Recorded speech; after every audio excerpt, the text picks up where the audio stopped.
नाज़रीन, अभी एक अहम खबर आपको देंगे नैब तरमीम केस के हवाले से कि जजेस ने फैसला सुनाना शुरू कर दिया है। 12:15 का वक्त दिया गया था और ये कहा गया था कि या तो इस वक्त या फिर अदालत अपनी सहूलत के मुताबिक दोपहर में किसी भी वक्त ये फैसला सुना सकती है। और अभी ये इतलात सामने आ रही हैं कि जजेस ने फैसला सुनाने का आगाज़ अब कर दिया है। नैब तरमीम केस का फैसला ताख़ीर का शिकार रहा और फैसला सुनाने वाला बेंच कमरा अदालत में नहीं पहुंचा था, लेकिन अब फैसला सुनाने का आगाज़ अभी कर दिया गया। नाज़रीन, ये भी याद रहे कि चेयरमैन पाकिस्तान तहरीक इंसाफ ने नैब तरमीम के खिलाफ दरख्वास्त दायर की थी और सुप्रीम कोर्ट ने चेयरमैन PTI इमरान खान की दरख्वास्त पर 53 समातें की। चीफ जस्टिस पाकिस्तान अमृता बंदयाल की सरबराही में 3 रुकनी बेंच ने 5 सितंबर को केस का फैसला महफूज किया था और इस हवाले से जस्टिस अमृता बंदयाल का कहना था, रिटायरमेंट से पहले इस अहम केस का फैसला करके जाऊँगा। अदालत उज़्मा के 3 रुकनी बेंच में चीफ जस्टिस पाकिस्तान के साथ जस्टिस एजाजुल एहसन और जस्टिस मंसूर अली शाह भी शामिल हैं। केस का फैसला सुनाना शुरू कर दिया गया है। चेयरमैन पाकिस्तान तहरीक इंसाफ की जानिब से नैब तरफ सुना दिया गया है फैसला। नाज़रीन, आपको बताएं कि नैब तरमीम के खिलाफ चेयरमैन PTI की दरख्वास्त पर महफूज फैसला सुना दिया गया है। अहम खबर है जिसके हवाले से आपको अपडेट कर रहे हैं। फैसला सुना दिया गया है अदालत उज़्मा की जानिब से। नाज़रीन, सुप्रीम कोर्ट ने नैब तरामीम कलअदम करार दे दी हैं। सुप्रीम कोर्ट ने नैब तरामीम को आइन से मुतसादिम करार दिया है और चीफ जस्टिस पाकिस्तान अमृता बंदयाल की सरबराही में 3 रुकनी बेंच ने 5 सितंबर को ये फैसला महफूज किया गया था और ये रिमार्क्स दिए गए थे कि इस जो केस का फैसला है वो स्वीट एंड शॉर्ट ऑर्डर इस पर जारी करूँगा। और अभी ये आपको बता रहे हैं कि नैब तरामीम कलअदम करार दे दी गई हैं। चीफ जस्टिस पाकिस्तान अमृता बंदयाल की सरबराही में 3 रुकनी बेंच ने 5 सितंबर को केस का फैसला महफूज किया था। चेयरमैन PTI की दरख्वास्त पर केस की 53 समातें कुल की गई थी और फैसला महफूज करते हुए चीफ जस्टिस अमृता बंदयाल ने ये रिमार्क्स दिए थे कि नैब तरामीम केस का शॉर्ट एंड स्वीट ऑर्डर जारी करेंगे।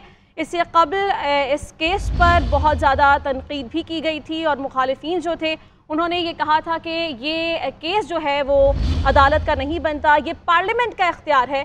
लेकिन ये दरख्वास्त दायर की गई थी सुप्रीम कोर्ट में और अब नैब तरामीम को कलअदम करार दे दिया गया है। अगर इस केस के कुछ पस मंज़र की बात करें तो इस दौरान जो जस्टिस मंसूर अली शाह थे उन्होंने ये रिमार्क्स दिए थे केस के दौरान कि यूँ बज़ाहिर लगता है कि जानबूझकर जोर लगाया जा रहा है कि इस केस में तरामीम में गलतियां निकालने की कोशिश की जाए, लेकिन कोई गलती दिखाई नहीं देती है। और अगर कुछ लोगों को ये लगता है कि ख़ास तौर पर कुछ ऐसे सियासतदान हैं जिन्हें केसेस से रिलीफ देने के लिए ये तरामीम की गई हैं, तो ऐसा नहीं है। इसका वाहिद हल ये हो सकता है कि नई पार्लियामेंट का इख्तियार उसको दिया जाए और उसके बाद ये फैसला सुनाया जाए। सुप्रीम कोर्ट ने नैब तरामीम को कलअदम करार दे दिया है। अहम खबर है जिसके हवाले से आपको अपडेट करें। सुप्रीम कोर्ट ने नैब तरामीम को कलअदम करार दे दिया है और चेयरमैन PTI की दरख्वास्त को मंजूर कर लिया गया है।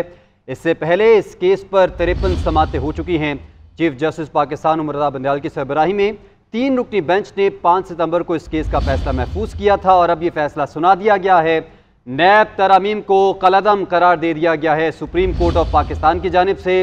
इस हवाले से आपको ये भी बताएं कि अदालत उज़्मा के 3 रुकनी बेंच में, जिसमें जस्टिस एजाजुल एहसन और जस्टिस मंसूर अली शाह भी शामिल थे, इस केस का फैसला महफूज किया था और आज ये फैसला सुना दिया गया है जिसमें चेयरमैन PTI की दरख्वास्त को मंजूर कर लिया गया है। सुप्रीम कोर्ट ने नैब तरामीम को कलअदम करार दे दिया है। अहम खबर है जिसके हवाले से आपको अपडेट कर रहे हैं। इसमें आपको ये भी बताएं कि चीफ जस्टिस पाकिस्तान अमृता बंदयाल की सरबराही में 3 रुकनी बेंच ने 5 सितंबर को इस केस का फैसला महफूज किया था और इस हवाले से जस्टिस अमृता बंदयाल का कहना था कि रिटायरमेंट से पहले इस अहम केस का फैसला करके जाऊंगा। सबको इस फैसले का इंतज़ार था, हर नज़र इस फैसले के इंतज़ार में थी और अब ये फैसला सुना दिया गया है। नैब तरामीम के खिलाफ चेयरमैन PTI की दरख्वास्त मंजूर कर ली गई है। नैब तरामीम को कलअदम करार दे दिया गया। इसके बाद के अब कानूनी पहलू क्या होने जा रहे हैं, इस हवाले से कानूनी माहिरीन जो हैं वो अपनी अब राय देंगे। नैब तरामीम के खिलाफ चेयरमैन PTI की दरख्वास्त को मंजूर कर लिया गया है और नैब तरामीम को कलअदम करार दे दिया गया। इस हवाले से नाक़दीन की जानिब से ये कहा जा रहा था कि कानून साजी करना पार्लियामेंट का बुनियादी हक है और इसमें अदलिया मुदाखलत नहीं कर सकती क्योंकि अदलिया का दायरा कार नहीं है। इसके बावजूद इस केस की समाअत की गई, इस केस का फैसला महफूज किया गया। यहाँ तक कि 53 समातें हुई और इसके बाद ये फैसला महफूज हुआ और आज इस फैसले को सुना दिया गया है जिसके मुताबिक नैब तरमीम को कलअदम करार दे दिया गया। बिल्कुल नाज़रीन, और एक अहम बात जो फैसले के बारे में है वो ये है कि ये फैसला 2-1 से सुनाया गया है। इससे कबल भी ये अपील की जाती रही और कुछ लोगों ने मुखालिफत की, कुछ लोगों ने इस बात की अपील की कि इस केस पर फुल कोर्ट बनाया जाना चाहिए, लेकिन ऐसा नहीं हुआ। और अब जो फैसला सामने आया है कुल 53 समातों के बाद, वो ये है कि नैब तरमीम को कलअदम करार दे दिया गया है।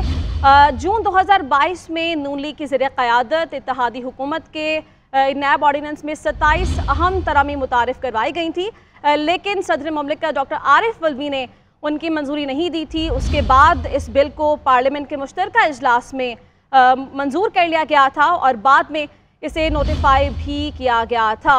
और इस बिल में ये कहा गया था कि नैब का डेप्यूटी चेयरमैन जो है वो वफाकी हुकूमत की जानिब से मुकर्रर किया जाएगा और चेयरमैन की जो मुद्दत मुलाजमत है वो पूरी हो जाने के बाद जो ब्यूरो का कायम मकाम चेयरमैन है वो बन जाएगा। और बिल में चेयरमैन नैब और ब्यूरो के प्रोसिक्यूटर जनरल की 4 साल की मुद्दत भी कम की गई थी और वो 3 साल की कर दी गई थी। और इस कानून की मंजूरी के बाद नैब वफाकी, सूबाई या फिर मकामी टैक्स के मामलात में कार्रवाई का इख्तियार खो बैठा था। और मज़ीद ये कहा गया था कि मुल्क में काम करने वाली जो रेगुलेटरी इदारे हैं वो भी नैब के दायरे इख्तियार से फिर बाहर निकल जाएंगे।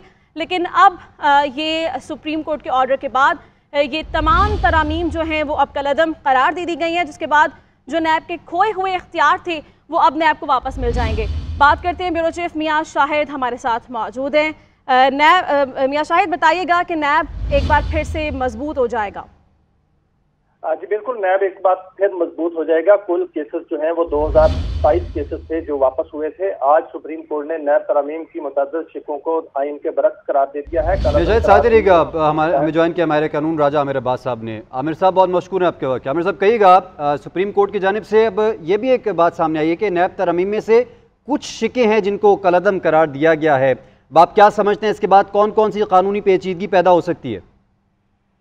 देखिए, काफी अर्से से सुप्रीम कोर्ट भी कह रही थी कुछ चीजें, कुछ शिकें जो नैब की थी वो जिनसे थी वो उसमें अवाम को मुश्किलात थी, जैसे कि नैब की अदालत को बेल का इख्तियार नहीं था, जमानत नहीं दी। देखिए, काफी अर्से से सुप्रीम कोर्ट भी कह रही थी कुछ चीजें, कुछ शिकें जो नैब की थी वो जिनसे थी वो उसमें अवाम को मुश्किलात थी, जैसे कि नैब की अदालत को बेल का इख्तियार नहीं था, जमानत नहीं दी। देखिए, काफी अर्से से सुप्रीम कोर्ट भी कह रही थी कुछ चीजें, कुछ शिकें जो नैब की थी वो जिनसे थी वो उसमें अवाम को मुश्किलात थी, जैसे कि नैब की अदालत को बेल। देखिए, काफी अर्से से सुप्रीम कोर्ट भी कह रही थी कुछ चीजें, कुछ शिकें जो नैब की थी वो जिनसे थी वो उसमें अवाम को मुश्किलात थी, जैसे कि नैब की अदालत को बेल का इख्तियार नहीं था, जमानत नहीं दी।